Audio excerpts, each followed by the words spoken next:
I need the money. So he went from apartment to apartment to apartment until one day he acquired the car.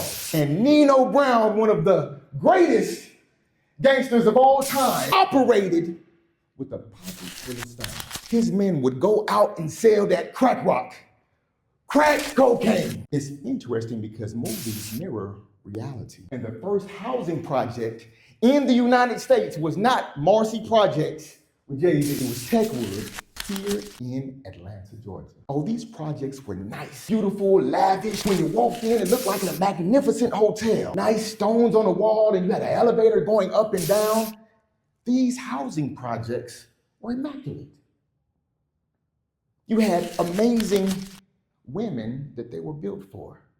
And those projects were not built for us. But pretty soon, the best of times became the worst of times, and people were losing their jobs. And now they had to keep on popping up projects because they said, you know what? The growth of African Americans in this country, gun store, liquor store, gun store, pawn shop, trying to keep people low, we're going to take money away from this housing project. Because we need to separate the community and also separate the man from the community. You can't stay in a house with your woman.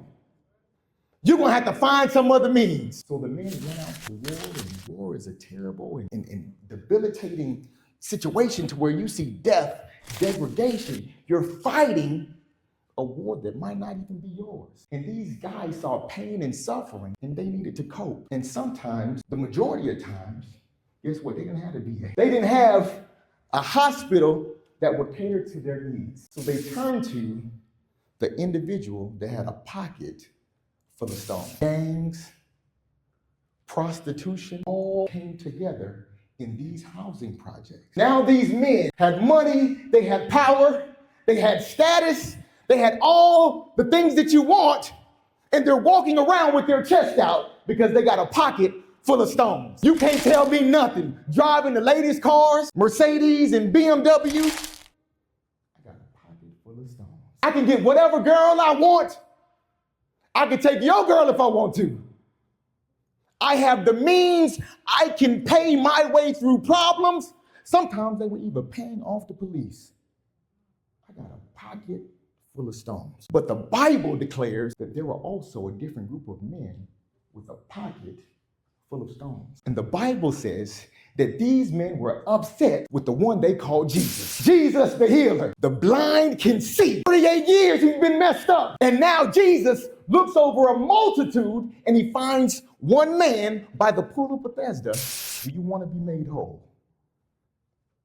I have no man to take me to the pool. Jesus didn't grab the man and drag him to the pool. He just said, rise and take up your bed. Jesus was disturbing the order. They had an issue with this Jesus. Jesus wasn't making no money. Casting out demons. People make money off of your pain. People make money off of taking away your purpose.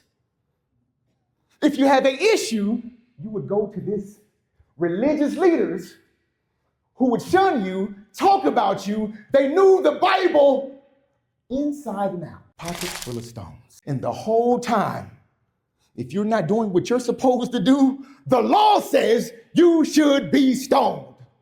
That's what the law said, right? So you better walk the way you're supposed to walk. You better stay reading. You better honor and obey the Sabbath. Walking with your mat. Look at him. And Jesus is teaching people to disrespect the law.